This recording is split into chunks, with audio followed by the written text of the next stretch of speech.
remain fiscally solvent, and in turn maintain its own independence as a city. In 2013, the city auditors had expressed concerns regarding the city's ability to continue to operate and carry out its financial commitments, obligations, and objectives. So had it not been for that measure, the city would have experienced drastic changes in terms of the way that we would be able to operate. Next. In response to this financial turmoil, there were some tough decisions that leadership had to make at the time, including reducing staffing levels, implementing furloughs to temporarily cut employee pay, and selling off surplus property to stop the bleeding. The remaining staff had to continue to provide services to the community, but was now doing more with less. And the sole focus became financial solvency. The city was largely in survival mode during this period, with an emphasis, again, on doing more with less. Some of those short-term measures, again, included declaring the fiscal emergency, which allowed us also to hold that special election and in turn instate that 1/2 cent sales tax measure, known as Measure A at the time. And in terms of some of the long-term initiatives, the city also developed and implemented a deficit elimination plan to pay off debt and reduce ongoing expenditures in efforts to increase ongoing revenues as a city.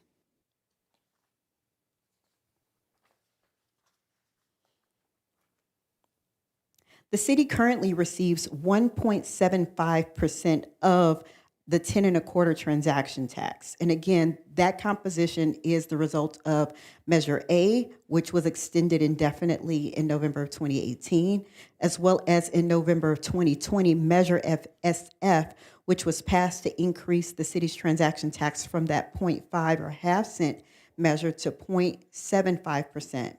Measure A and Measure SF are now collectively referred to as simply the city's local transaction taxes. It's less of a mouthful. Without the revenues generated by the local transaction taxes, the city would have struggled to stay out of bankruptcy. And of that amount, again, to put this into perspective, for every dollar that's paid into San Fernando, the city receives 17 cents, and the state and county receives about 83 cents of each dollar in tax revenue. Right, so that's where we were. That's how we started with this and why we have a local transaction tax.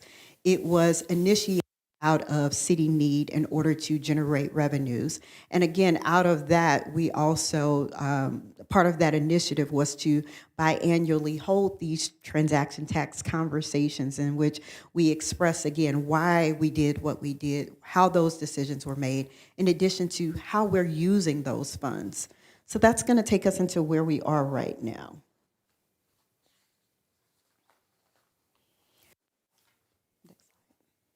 So since October 1, 2013, local transaction taxes have generated about $31.5 million in additional revenue for the city.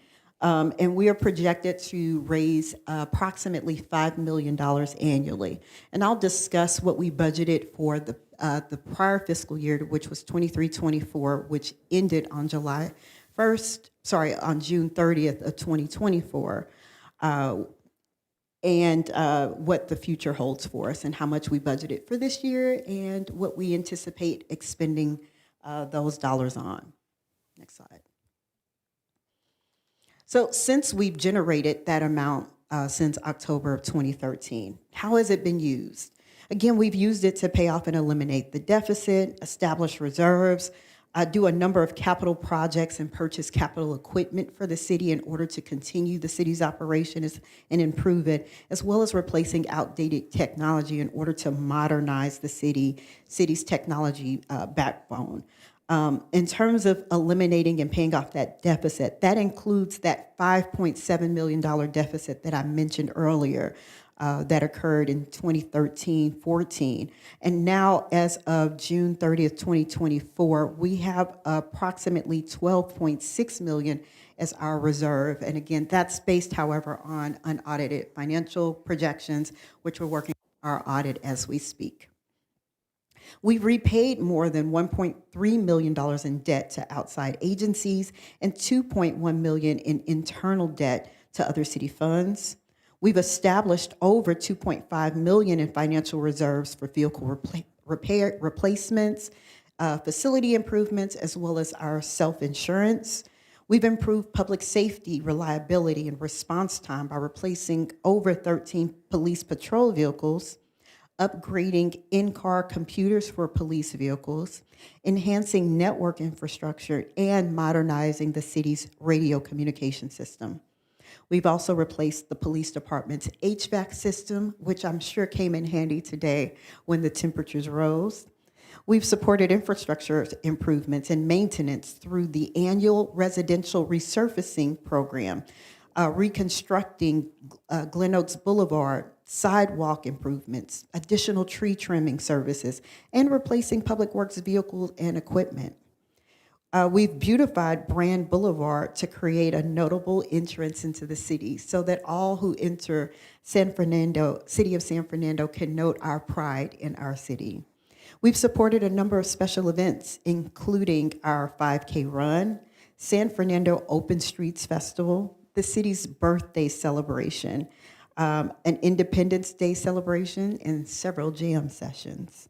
We've constructed facility improvements at Recreation Park, Las Palmas Park, Pioneer Park, and Lane Park, and we replaced a number of the city's outdated network equipment and software to protect customer information as well as increase the city's efficiency.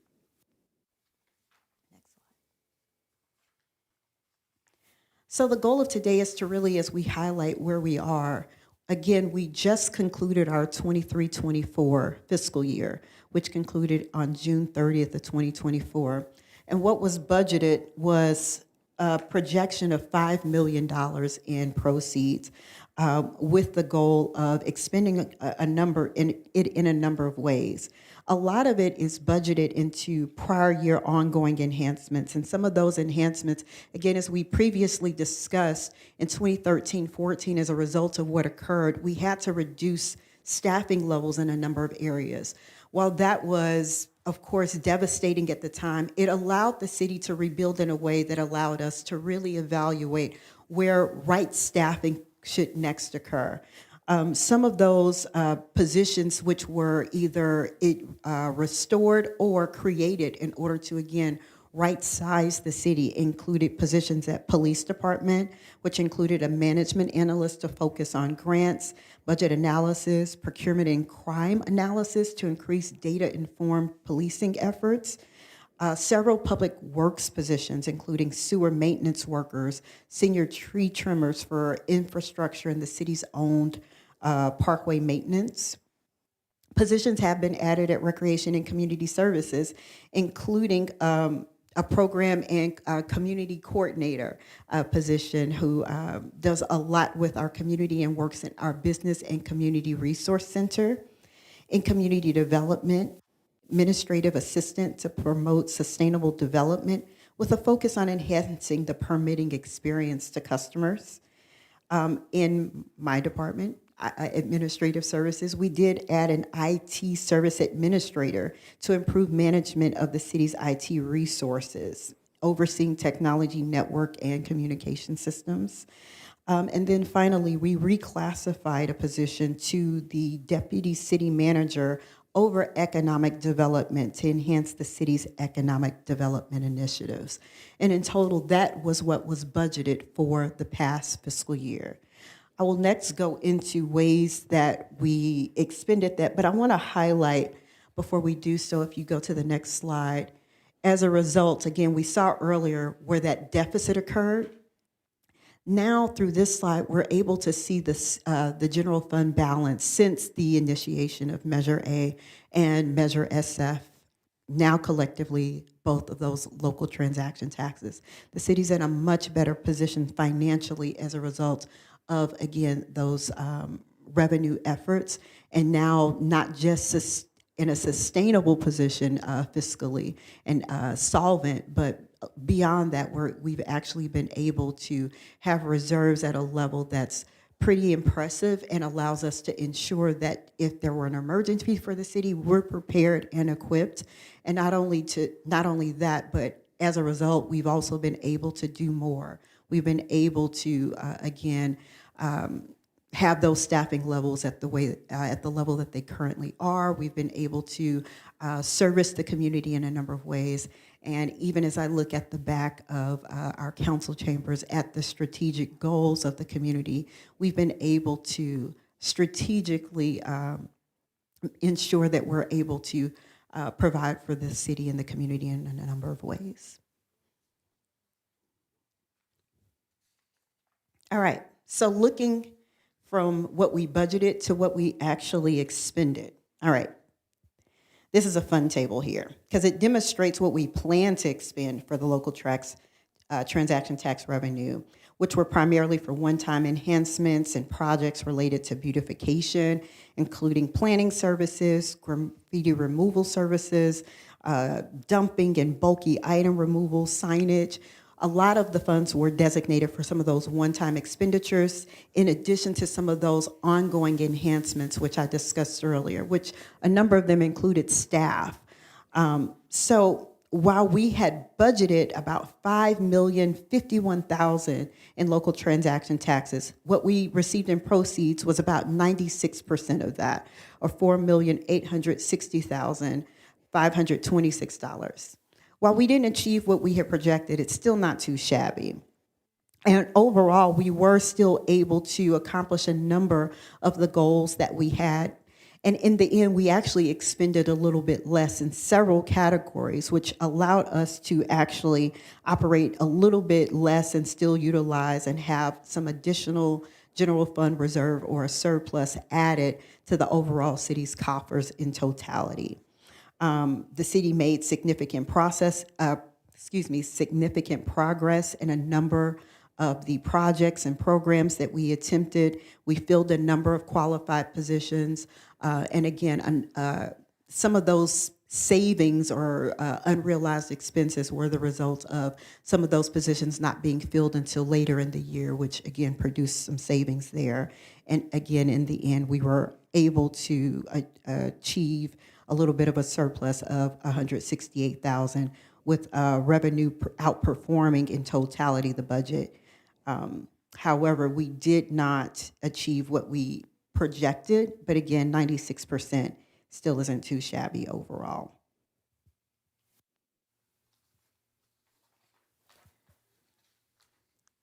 So while that explains where we were, where we are, the next question is where we're going, if we're continuing to build up, and how our local transaction taxes are going to be used in the future. This is where I'll again just kind of highlight that the city plans to continue to invest in its 22 through 2026 strategic goals, which include focusing on community first and our commitment to providing a high standard of service for safety and quality of life for our San Fernando taxpayers. Cultivating a stronger economy where we're committed to pursuing economic development opportunities to bolster the city's revenue and enhance the health of the business climate while highlighting the city's rich history and culture.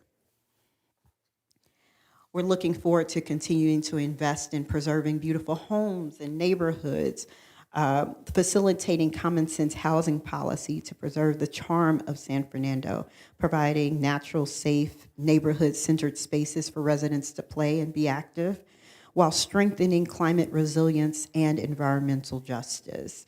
And that's our commitment to protecting public health, natural resources, local water independence, which is a large reason for the city's existence. We're looking forward to continued public transportation efforts that benefit residents, employees, visitors, and customers of San Fernando's businesses and cultural institutions, as well as building resilient and reliable infrastructure, including but not limited to addressing a lot of the deferred maintenance in the city's buildings, streets, water and sewer systems, as well as our sidewalks. And some of those efforts you're even going to be seeing in the near future with the beautification of City Hall in terms of making sure that it's repainted. Finally, we look to continuing to forge the financial strength and stability of the city. And in many ways, that continues to mean uh, monitoring the local transaction tax in terms of its use and ensuring that the city maintains that solvency so that we don't revert back to where we were 20 years ago in that challenging position. And of course, we're looking forward to and are committed to preparing the city staff and community members to be safe during and after an emergency or natural disaster. And so we're putting a lot of emphasis in terms of that preparation. And in terms of the where we currently are, recall what I displayed was last year's budget, what we had planned as well as how we had expended it. But now, as of July 1st, we're in fiscal year 24-25, so we've started a new year fresh. And some of those priorities as established through the budget process by the city council, included some priorities such as parking, homelessness, speeding and rolling stops, graffiti, street sidewalk repair, economic development in terms of our business community, public art, animal control, as well as affordability in terms of utilities. And as a result of that, next. This year, or the current year's transaction tax invests in the city in a number of ways with a theme of returning to essentials and prioritizing the city's core values and enhancing quality. Some of the recommendations in this year's budget include continuing to invest in a lot of those community events while focusing on the community first. Continuing to ensure that the summer movie and concert series in the parks, which just wrapped up its season, continues. The city's birthday event, and of course, the 4th of July event was amazing this year. And again, some of that work is the result of, again, having the funds in order to continue those initiatives in the city. It includes outreach and marketing. We're right now working on kiosks so that throughout the city, various buildings, people can access certain city services and not necessarily have to come into City Hall, or even if they're at City Hall, to make it even more convenient to operate and conduct their business. We have a number of beautification efforts going on, including graffiti and ensuring that graffiti is minimized in the city. We've converted to vacant part-time graffiti positions to a full-time to ensure that we've got hours dedicated towards graffiti services. We've done the same on the tree side in terms of converting some positions to implement the city's adopted urban forest management plan. We're also working on facility improvements. We have purchased an ice machine, so I'm hopeful that that helped during the summer events. And we are also leveraging technology with ensuring that the police department is able to quickly and efficiently generate traffic parking citations, which is a huge challenge right now in the city in terms of our parking management. And we'll be bringing forth some other initiatives coming forth in the upcoming city council meetings. We're also just working in general in terms of just succession in the city, just again making sure that we've got positions in the right place.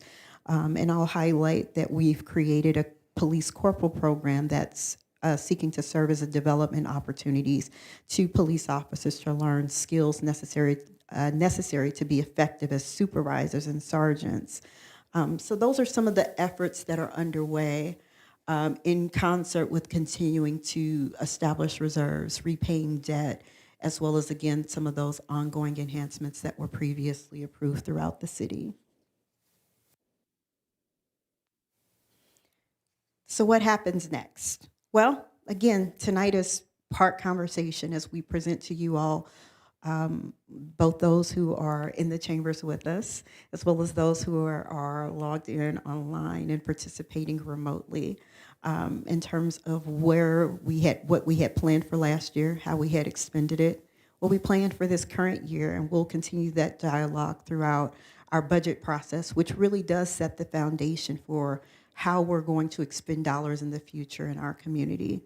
And we're setting that next meeting for March 31st, 2025, which is smack dab in the middle of our budget process, which is perfectly and intentionally timed so that as we have conversations about how we've expended in the past, the goal is to look ahead, to see what we did right and what we can do better. Because as a city, that's our whole goal, to not stay stagnant, to continue to improve, and to receive the input of our community members who know the community best. And so I want to go ahead and use this as an opportunity to mark calendars now, many months ahead, so that as we're having that dialogue and conversation, again, you can participate along the way. And that will take place on March 31st, 2025 during the budget process. And if I can, I'll just highlight what the budget process looks like, which as we have conversations about future uses of local transaction tax funding, the way that we go about it is we have a city council strategic goals study session. That's where we look at all of those goals that they've set, the 2022 through 2026 strategic plan, just to see what efforts what we have accomplished, what's remaining, so that we can focus on that. We then get feedback, again, through the transaction tax town halls, which are hosted twice a year, which today, as well as, again, we're planning for the next in March of 2025. We also have a community feedback survey, which is released to the community, in which you can fill out either electronically. I think we also usually have hard copies for those who desire to participate. We work with the departments. We work with all of the employees because, again, from the cashier desk to our RCS recreation leaders, they touch the community. And so hearing that feedback becomes valuable as we make those determinations.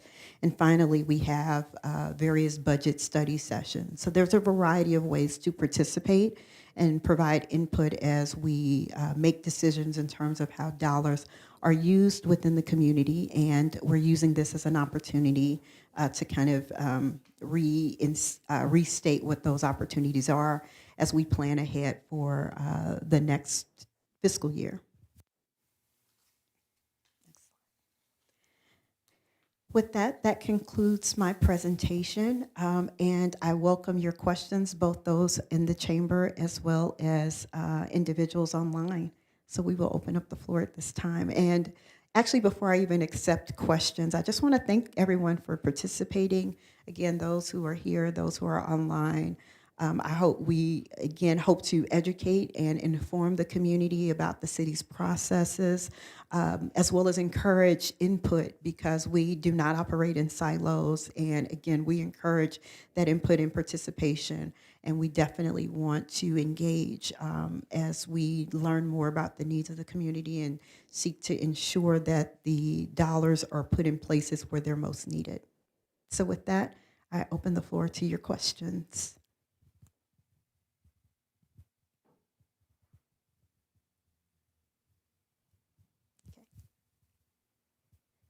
Yes.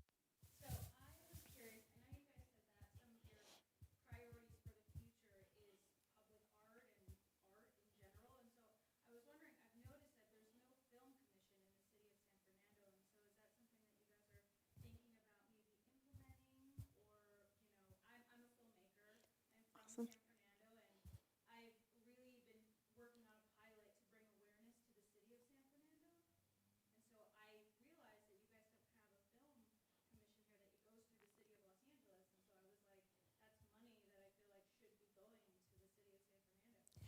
That is a great question. And for those who didn't hear online, I'll just repeat it in brevity.